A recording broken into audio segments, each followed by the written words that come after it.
In the winter of 1822, in the heart of Natchez, Mississippi, a midwife delivered children who were never seen by the sun. For 12 years, every infant born under her care vanished before sunrise. Their cries were said to linger in the cellars long after the doors were locked. Official records were sealed, parish registers lost, yet fragments remain, hidden journals, scratched floors, and whispered testimonies that survived generations. 47 children, 47 lives, meticulously erased, while the woman behind it maintained the facade of respectability. This is the story of Eleanor Vance, the midwife who delivered the devil's children. Some secrets buried in Natchez may never be fully revealed. Before we go further into the sealed story of Eleanor Vance and the children who never saw daylight, take a moment to stay with us. Subscribe, turn on the bell, and let us know in the comments which state you're listening from tonight. Because to understand what happened in that cellar, we have to go back to 1822. The year was 1822, and Natchez stood at the edge of wealth and ruin. The river brought everything: cotton, coin, disease, and the city's cobblestone streets echoed with the rhythm of both prayer and decay. By day, the town was a merchant's dream, white-pillared mansions rising over the Mississippi, their balconies dressed in ivy and ironwork. By night, it was a city of whispers, slaves sold under gaslight, women delivering children who would never carry their fathers' names, and the faint toll of bells marking each new death from fever. Eleanor Vance arrived that spring from Charleston, a widow of 36, trained in the birthing wards of St. Philip's Hospital. Her manner was severe but gentle, her reputation spotless. The planters' wives trusted her, the church spoke well of her, and the courthouse records list her as midwife and nurse of repute. She lived in a modest house on Silver Street, 2 stories, whitewashed brick, with a sloping roof and cellar door half hidden by magnolia roots. Her patients described her hands as cold but steady, her voice calm even when death hovered close. She carried a small leather satchel filled with tinctures, hooks, and linen wraps, tools of both mercy and precision. When she first arrived, there were no rumors, only gratitude. Natchez was a city in transition. Cotton wealth had turned old families into aristocrats, and their children were born into a world heavy with expectation. A healthy birth meant inheritance, status, and future. Stillbirths were quietly buried, their tiny graves marked only by initials. No one questioned a midwife's word, not when her work meant the continuation of a family name. And so, when Eleanor began to record a string of stillbirths across the county, no one doubted her. Not at first. The cholera waves that year were merciless. Infants were frail, and medicine offered little but prayer. Calm explanations. The child was too weak, the mother too fevered, the cord too short. Became accepted truths. Parish priests performed their rites, and the small coffins went into the ground. But the pattern was quiet, deliberate. Between 1822 and 1825, every child born under her care failed to live beyond its first night. When one mother, Abigail Turner, swore she heard her baby crying after being told it was dead, Eleanor insisted the sound was memory, not life. Abigail was buried the next year, her death marked as complications of the mind. The Vance home became both sanctuary and secret. She took in expectant mothers who could not be seen in public, enslaved women, unwed daughters, wives whose husbands were away at war or trade. She claimed to protect them from gossip. In truth, she was building something systematic. Visitors described her cellar as unusually large for a woman living alone. Its floor was lined with smooth brick, the walls reinforced with oak beams. A furnace burned there, always lit. She told her neighbors she dried herbs for medicine, but there was another smell, faint and metallic, that lingered even through the heat of summer. Her journal, the same one found a generation later, begins with records of births, precise and clinical. Male 8 pounds, still, mother healthy. Then her handwriting changed. The language turned colder, detached. Third breath taken. Heart remained active for 12 minutes. Subject not baptized. No one knew what she meant by subject. By 1828 she had gained favor with the wealthiest families in Natchez. The governor's wife sent for her, as did the plantation matriarchs along the river. She received payment in gold, sometimes in property. One entry in the courthouse ledger shows her purchasing the adjoining lot, doubling the size of her home. Yet she continued to live modestly, as if her fortune embarrassed her. It was said that she attended church every Sunday, always dressed in mourning black, even when no one had died. She never took communion. When asked why, she replied, "Not all things born of women are meant to be blessed." By 1830, whispers began. Servants claimed to hear crying from her cellar at night, muffled, rhythmic, like many voices breathing in unison. Children walking home from the docks told stories of figures behind her windows, small pale shapes that moved without sound. And when a carpenter was hired to repair her roof, he swore he heard scratching beneath the floorboards of the upper room. Still, no one dared accuse her. To the town, Eleanor Vance was a healer. To the mothers who lost their infants, she was a guardian of grief. To the church, she was a woman of service. But the records tell a quieter truth. Between 1822 and 1834, 47 infants vanished under her care. 47 families accepted her word as gospel. 47 graves were filled, most without bodies. And then, one summer night in 1834, she disappeared. Her house was locked from the inside. The fire in the cellar burned for 3 days before the neighbors forced the door. No one was found. Only the smell of burning cloth, melted wax, and something no one could name. The parish declared her dead, though no remains were ever recovered. Within weeks her records were sealed. The midwives who followed never spoke her name aloud.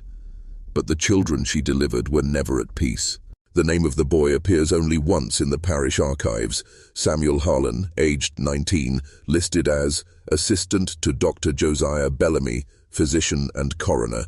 His signature is shaky, the ink thin and uneven, as if written by an unsteady hand. But it is his handwriting that appears again 13 years later, in the fragment of a letter found among Eleanor Vance's belongings. It reads simply, "She does not birth children. She makes them." Samuel was the son of a ferryman. His mother died of yellow fever when he was 8, and the doctor who tried to save her, Bellamy, took pity on the boy. In 1832, he began apprenticing under the doctor, learning to mix tinctures, dress wounds, and assist in childbirth. By that time, Eleanor Vance had already become a legend in Natchez. To the young men of the town, she was a figure of curiosity, tall, pale, unmarried, always seen walking to church in black gloves, her hat brim hiding her eyes. Bellamy often spoke of her skill. "No steadier hands in all of Mississippi," he would say. "If I were to have a child of my own, I'd want her there." Samuel admired her from a distance. He watched her cross the street to the infirmary, the townspeople parting as though she carried the weight of sanctity itself. His first encounter with her came on a storming night in June of 1832. A young woman from the river quarters was in labor. Her husband, a deckhand, had drowned the previous week. Bellamy and Samuel arrived at the house to find Eleanor already there, sleeves rolled, her satchel open.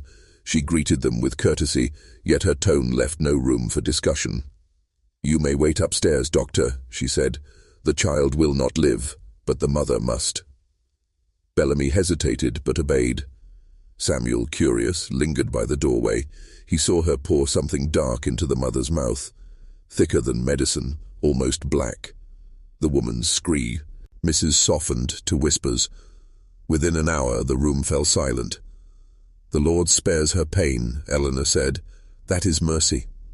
When they left, Samuel noticed she carried a bundle that she did not set down until they reached her carriage.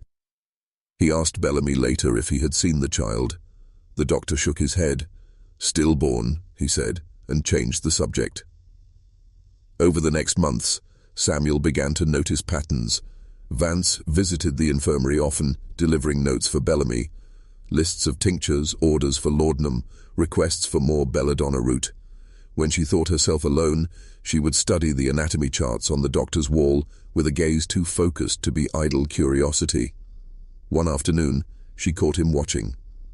"Do you believe," she asked, "that a body can be made better than God intended?" Samuel stammered, unsure whether she mocked him. She smiled faintly. "There are methods nature did not finish," she said. "Some of us are chosen to correct them." Her words unsettled him, though he could not say why.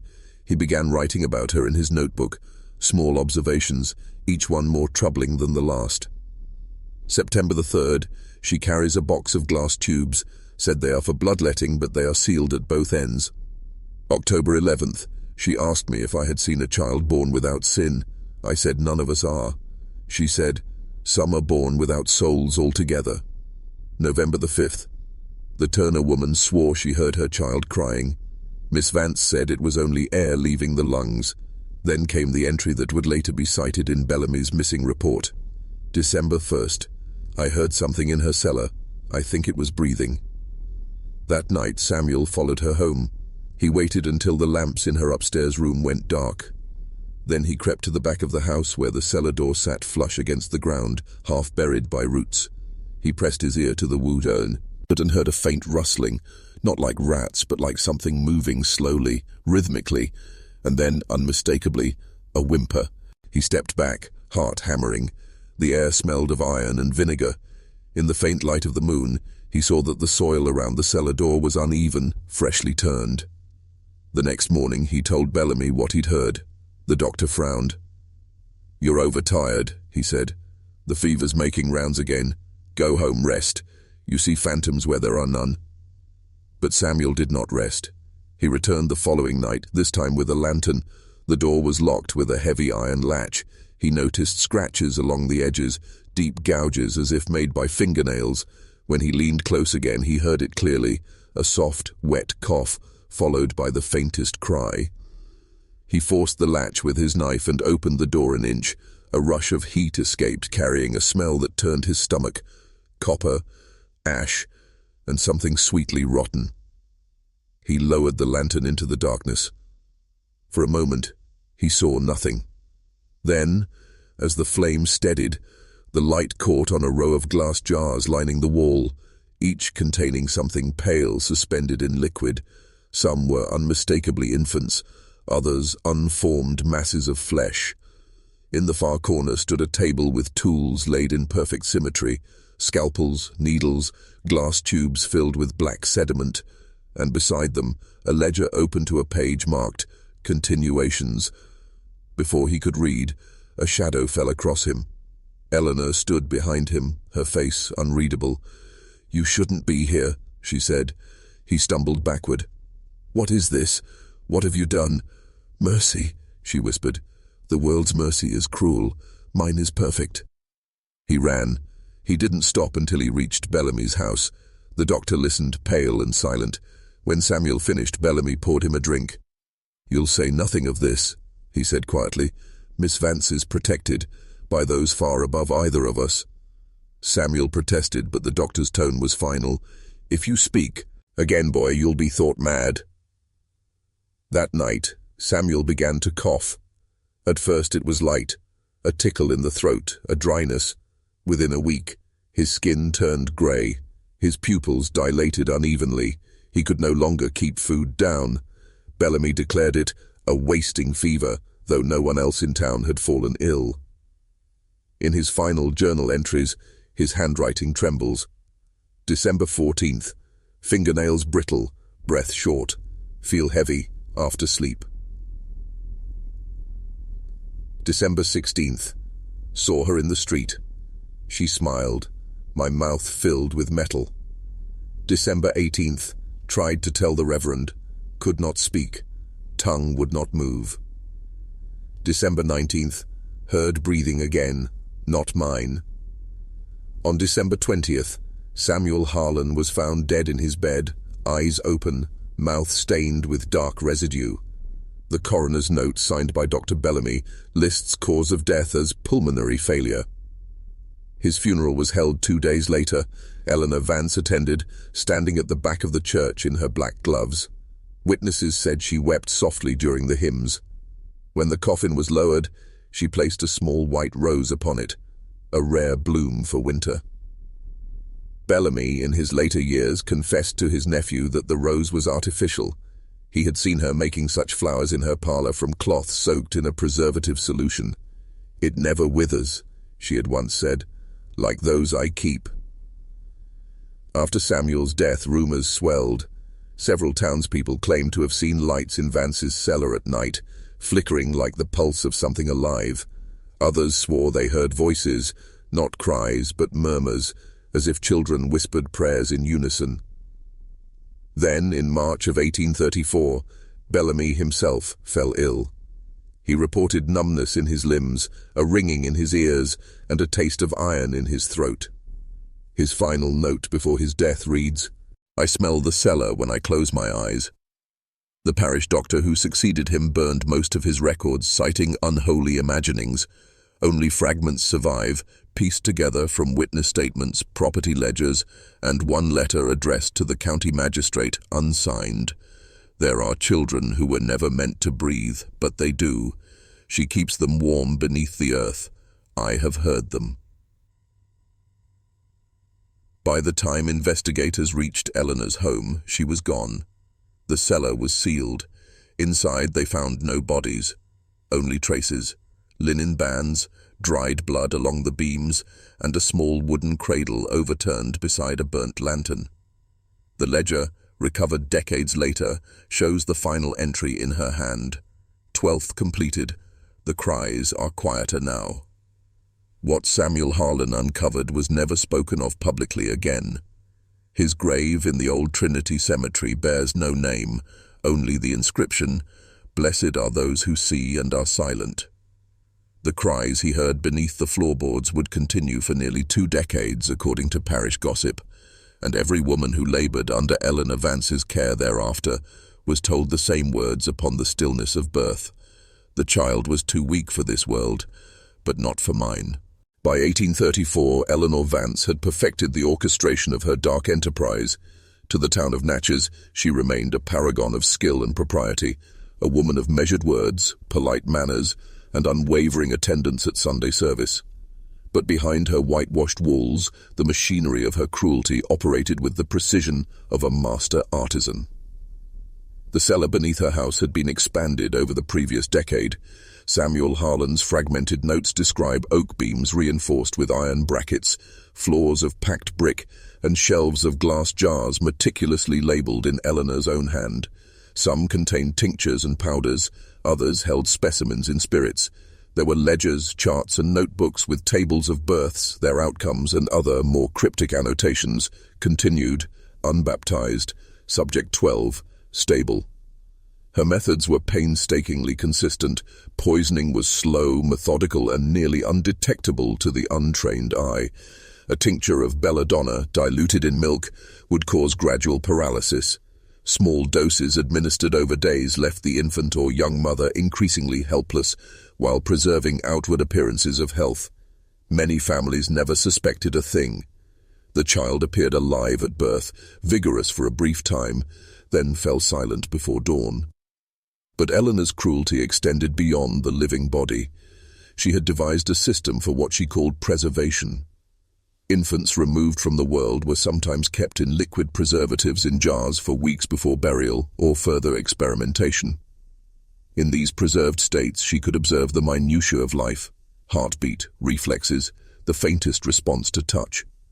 To her, these were not children but subjects, experiments in a private, unholy laboratory. Her operation relied heavily on complicity. The first of her known accomplices was Dr. Josiah Bellamy, her former mentor and medtan, I call authority in Natchez. Bellamy was entrusted with procuring certain ingredients for tinctures and powders, as well as falsifying death certificates. His medical authority ensured that families and magistrates never questioned the circumstances of stillbirths. Other accomplices included Matthew Crowley, a lawyer with vested interests in plantation inheritances, who ensured that property records reflected no anomaly, and Harold Whitby, an overseer on several cotton plantations, who discreetly facilitated her access to enslaved mothers and children. Each accomplice had a vested interest. The system Eleanor created was self-reinforcing. Wealth, secrecy, and status combined to protect her.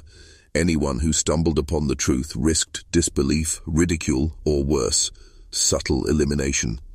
Samuel Harlan's death, a textbook case of slow poisoning, was the first recorded instance of this pattern. Victims of her system spanned the town's social spectrum. There was Abigail Turner, whose child vanished beneath Eleanor's watch. Abigail died 3 weeks later, officially of grief and a broken constitution, though Samuel's journal hints at the woman's faint movements in the night, scratching at sheets in panic, unheard by others. Eliza Farnsworth, a wealthy planter's daughter, was brought to Eleanor after complications during childbirth. According to ledgers, her infant survived only 48 hours. Eliza was told the child was too delicate for this world. Her diary entries, preserved in a later archive, describe a faint metallic taste in her mouth and an inexplicable weakness that lasted days, classic early-stage belladonna poisoning. The ledger of victims reads like a grim census: 47 infants over 12 years. Some entries are detailed, noting weight, eye color, and apparent vitality. Others are marked with a simple dash or coded initials: CT, 2 months, unbaptized, suggesting a deliberate hierarchy of attention, favoring some subjects for study, leaving others to die silently. Beyond poisoning, Eleanor orchestrated forced reproduction. Enslaved women under her care were often instructed to bear children she would then claim under her observation. Plantation owners were paid in kind for access, their complicity either willful or coerced by fear of social scandal. The children were removed immediately from mothers deemed inadequate, and in some cases mothers were told the infant had died, while Eleanor quietly transported the child to her cellar. The psychological manipulation was subtle, yet pervasive. Eleanor maintained her public persona with absolute care: pious, attentive, reserved. Any family or neighbor who expressed curiosity was placated with polite explanation.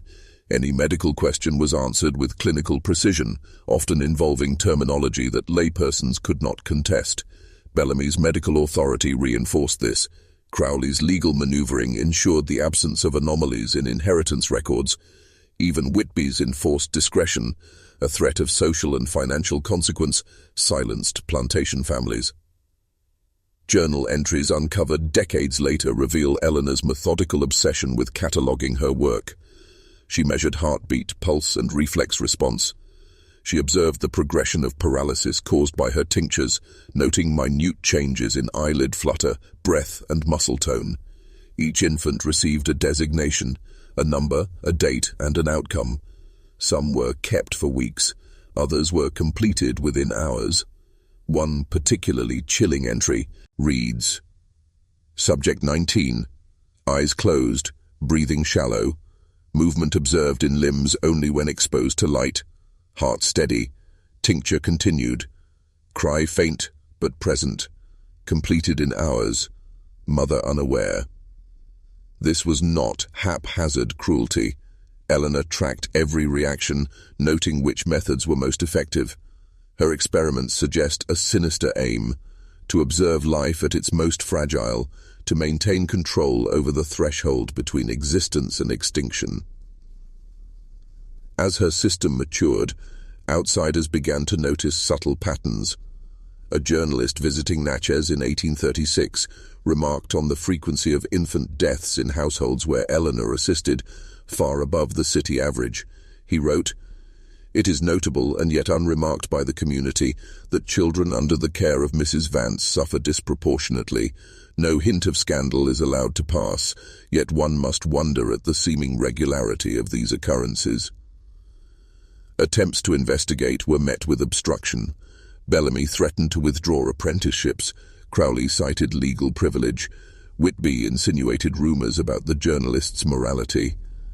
Eleanor herself spoke to the man directly, her tone calm, her eyes fixed. Some truths are not for the eyes of others. Curiosity invites only pain. Despite these barriers, careful observation reveals a system of cruelty spanning over a decade. The cellar itself was divided into areas: a preparation room with tools and powders, a storage area for preserved infants, a charting space for ledgers, and a small incubator. essentially a warm casket for those awaiting final observation. The architecture facilitated her control. Each entryway was narrow, each beam reinforced, each wall whitewashed to mask stains or signs of decay. She left nothing to chance. Each corner allowed her to move unnoticed while maintaining complete surveillance. Victim stories, when pieced together from fragments of diaries, letters, and parish gossip, reveal staggering cruelty. Some infants lived hours, others were kept alive in jars, observed until decomposition began. Mothers reported lingering symptoms: fatigue, nausea, metallic taste in the mouth, numbness, early signs of chemical exposure. Witnesses described faint scratching noises at night from beneath floors, pale shapes glimpsed behind windows, and whispers of infants' cries long after burial. The system also relied on meticulous record-keeping. Eleanor's ledger was methodical. Columns for date, mother, infant, treatment administered, and outcome. Notes occasionally include cryptic remarks. Subject 27, vocal still at 3:00 a.m. Subject 31, experiment successful, 12th completed, cries softer. Analysis suggests she measured not only survival, but response to manipulation: light, touch, temperature, and chemical exposure. Patterns emerge when reviewing these records over time. Infants of certain families were consistently claimed, preserved, or completed at specific intervals. Mothers were never informed of the systematic nature of the acts. Children's disappearances followed the same cycles, sometimes coinciding with lunar phases or local events, suggesting deliberate scheduling rather than random loss. Even attempts at exposure were thwarted. Samuel Harlan's death is an early example, but others faced subtler silencing. A midwife who questioned Eleanor's methods was transferred to a distant parish. A local priest who pressed for inspection found his letters ignored. A physician who objected was subtly blackballed from practice. Eleanor's influence extended beyond Natchez. Correspondence with other midwives, medical suppliers, and plantation overseers shows a network of mutually assured silence. The system's horror lies not only in its acts, but in its sustainability. Eleanor Vance did not act impulsively. She manipulated every element, legal, social, medical, and domestic, to create a self-reinforcing mechanism of control and cruelty. Each act was deliberate, calculated, and insulated by the structures of power in Natchez. By the early 1840s, observers noted the pattern of deaths had stabilized. Infant mortality under Eleanor's care was remarkably consistent, 47 deaths in 12 years. Townsfolk, already familiar with high mortality rates, assumed nothing unusual, but those who dared look closely, like Samuel Harlan, recognized the truth: a methodical, ongoing atrocity hidden behind civility, piety, and social prestige. Even today, the ledger fragments that survived, preserved in hidden archives, partially burned, tell the story of a system perfected, a machine of death disguised as midwifery, reinforced by authority, wealth, and fear. Eleanor Vance had created more than a series of crimes. She had built a lasting, unchallenged network of terror, one that persisted until her disappearance. By 1861, Natchez had begun to feel the tremors of a nation on the brink of war. Cotton prices fluctuated violently, plantations struggled to maintain labor under increasing unrest, and the Mississippi River carried news of battles, conscription, and the growing tension between North and South. In this climate of chaos, Eleanor Vance remained a figure of quiet authority, her home unchanged, her reputation unblemished, her network of accomplices still discreetly enforcing her control. Yet the Civil War would bring disruption in ways no ledger, tincture, or social maneuvering could anticipate. Supply chains collapsed. Overseers like Harold Whitby were conscripted, leaving her access to enslaved mothers increasingly precarious. Plantation owners fled or joined the conflict, disrupting her carefully curated flow of subjects. The journals note sporadic absences. Subject 44 delayed, mother moved. Supplies late. Experiment postponed. Even Eleanor's meticulous system began to show cracks. The first significant challenge came in the spring of 1862, when a Union regiment reached the outskirts of Adams County. Soldiers were billeted on plantations and estates, inspecting homes for contraband, illegal confinement and supplies. Eleanor, ever calculating, prepared for inspection. She stored tinctures and ledgers in hidden compartments beneath floorboards, locked jars in heavy chests, and displayed only the appearance of a proper household. She received the soldiers politely, serving tea and recounting benign tales of Natchez's history, her eyes carefully avoiding mention of the cellar. It was then that Margaret Tillinghast, a young journalist from New Orleans, arrived in town, ostensibly to cover the war's local impact. In reality, she was drawn by whispers, stories of repeated infant deaths under a single midwife's care. She requested access to county birth records and parish ledgers, which were, conveniently, lost in the courthouse fire. Eleanor feigned ignorance, her composure unshaken, but Margaret noted subtle irregularities, missing pages, smudged ink, and a faint chemical odor lingering in the air. Margaret's investigations alarmed Eleanor. By late 1862, the midwife's control over her system had become tenuous. Previously loyal accomplices began to waver. Bellamy had long since died, succumbing to his own mysterious illness in 1842. Crowley, now an aging lawyer, faced scrutiny as Margaret questioned inconsistencies in inheritance records. Whitby had left the area, conscripted into the Confederate Army. The network that had insulated Eleanor for decades was unraveling. In November of that year, Eleanor's downfall accelerated. A Union soldier, Private Samuel Harding, billeted at her home, discovered a partially hidden trapdoor in the parlor. Curious, he lifted it and glimpsed the darkened cellar beneath. Before he could alert his superiors, Eleanor confronted him, calm but unyielding. Witnesses later recalled his sudden departure, his face pale and trembling. He returned the next day to the regimental commander with a story he could barely articulate. The air, children, glass. Yet when officers investigated, Eleanor presented herself as a respected midwife and caretaker, her home immaculate, her demeanor sorrowful. They found nothing amiss. By 1863, a combination of external pressures and internal disarray culminated in the most decisive reckoning. Accounts vary. Some contemporaneous letters suggest a violent confrontation.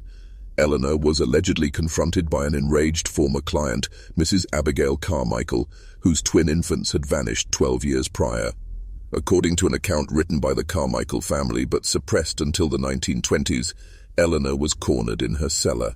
The letter reads, "I forced the door, yet she stood, serene, among her jars. She spoke not a word as the lantern cast shadows across the glass. Then suddenly the flames rose. Whether from accident or design none can say. And when the neighbors came, she was gone, and the room was empty save for the shattered remnants of her work." Other sources claim she vanished quietly during the chaos of the war, leaving only a hastily scrawled note. The work is complete. The children rest now. Some things must remain hidden. The truth may lie somewhere in between. Archaeological evidence uncovered decades later suggests that a partial cellar collapse did occur in the early 1860s, though no remains of Eleanor were found. Witness testimonies from soldiers, neighbors, and surviving families describe a final night of screams, flickering lantern light, and a lingering coppery odor that refused to dissipate. Meanwhile, the survivors of her system, the mothers, caretakers, and a few older children, dispersed. Some were relocated by sympathetic families. Others were sold or moved by overseers to distant plantations. Diaries from the period describe nightmares, faint cries from empty rooms, and a pervasive fear that Eleanor's presence lingered even after she vanished. Eleanor's accomplices faced their own reckonings. Crowley, the lawyer, was never formally charged but lost his practice and lived out his remaining years in obscurity, whispering apologies to the wind. Whitby returned after the war to find the town changed. He left again, reportedly to live in Louisiana, haunted by memories he never confided. Bellamy's death had left him unprotected from scrutiny, but by then the war had diverted attention from past misdeeds. For the townspeople of Natchez, the truth remained fragmented. Some insisted Eleanor had fled to New Orleans or across the river to Louisiana, perhaps to continue her work in secret. Others claimed she had perished in the collapse of her cellar or in a nearby river. Oral tradition preserved her name in hushed tones, the woman who made the children of Natchez vanish, a phrase spoken only after the children were asleep. The physical remnants of her system persisted. Even decades later, investigators noted unusual features in her abandoned home, faint scratches on floors and walls, traces of chemical residues in hidden compartments, and the occasional finding of small, charred wooden cradles. In 1872, a surveyor documenting old Natchez estates reported hearing faint whimpering beneath the foundations of her house, though dismissing it as rodents. Local children, however, claimed the cries were unmistakably human. Historians reconstructing the period note that Eleanor's downfall was less the result of legal prosecution than circumstance. War, disrupted networks, the death of key allies, and the increasing boldness of those seeking to expose her crimes. She had operated for decades under the protection of authority, wealth, and social compliance. Only the perfect storm of social upheaval, investigation, and disarray allowed even glimpses of her system to surface. Records from the period also indicate patterns of unusual burial and interment. Several infants reportedly disappeared from their graves in the decades following Eleanor's disappearance, leading to speculation that she, or her methods, persisted beyond her physical presence. Parish logs from 1864 to 1868 include cryptic notes: infant remains displaced, authorities uninformed, grave disturbed by unknown hand, notes in hidden compartment, untranscribed. By the end of the Civil War in 1865, Natchez was irrevocably changed. The social order that had allowed Eleanor Vance's system to flourish was gone. Plantations lay in ruin, families were scattered, and the infrastructure had protected her vanished. Yet even amid this upheaval, traces of her work remained. Preserved journals, jars, scratched floorboards, and oral testimony from surviving townspeople. The reckoning of Eleanor Vance was therefore not one of legal justice, but of exposure through circumstance. She was never tried. She was never convicted. Her system, meticulous, cruel, and sustained for decades, unraveled only because the societal scaffolding supporting it collapsed. And still, even as townspeople moved on, fragments of her influence lingered. The quiet fear of mothers, the whispered names of missing children, and the enduring rumor that some of her victims had never truly been at rest. By reconstructing the events of this period through fragmentary evidence, letters, diaries, parish records, and architectural remnants, historians can discern a clear pattern of methodical cruelty, calculated deception, and the exploitation of social trust. Eleanor Vance's downfall, when it came, was as much a product of circumstance as it was of moral reckoning. Yet the horror of her system, its meticulous nature, the complicity of those around her, and the suffering inflicted upon the innocent, left a lasting imprint on Natchez. Subsequent generations spoke of her name only in whispers, and the house she occupied became a site of fear rather than fascination. The Civil War had changed everything, but it could not erase the memory of the children who vanished, the mothers who suffered, or the ledger that meticulously documented each act of cruelty. In that sense, Eleanor Vance's reckoning was incomplete, her legacy haunting Natchez long after the world around her had turned to ruin. Decades passed and the town of Natchez changed with the rhythm of the Mississippi, its riverbanks lined with new warehouses, decaying plantations, and streets that bore both the weight of memory and the detritus of war. By the turn of the 20th century, Eleanor Vance's home was abandoned, its whitewashed walls cracked, roof sagging, and windows shattered. Local children dared one another to approach, speaking her name only in hushed, trembling tones, the woman who made the children vanish. The first formal rediscovery came in 1924, when Professor Henry Caldwell, an archivist at the University of Mississippi, received a collection of documents from a Natchez estate sale. Among the papers were fragments of ledgers, previously thought lost in the courthouse fire of 1862, and a small bundle of charred journals. Their pages were brittle, ink faded but legible. Caldwell noted meticulously the dates, names, and cryptic annotations. Subject 19. Continued observation. Breath faint. Eyes flutter. Heart steady.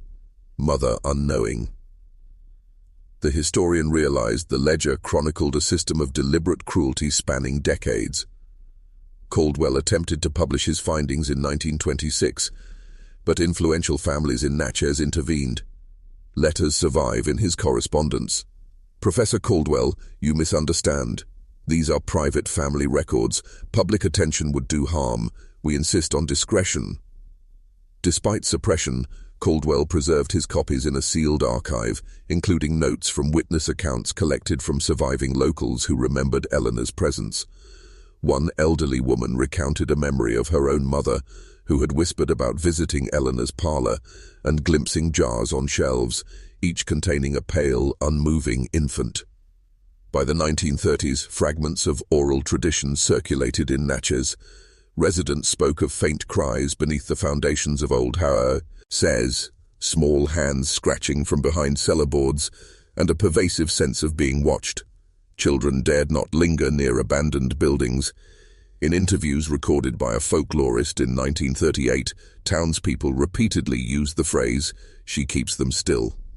Academic interest resurfaced in the 1950s when journalist Eleanor Montgomery, no relation to the midwife, began tracing historical mortality rates in Natchez.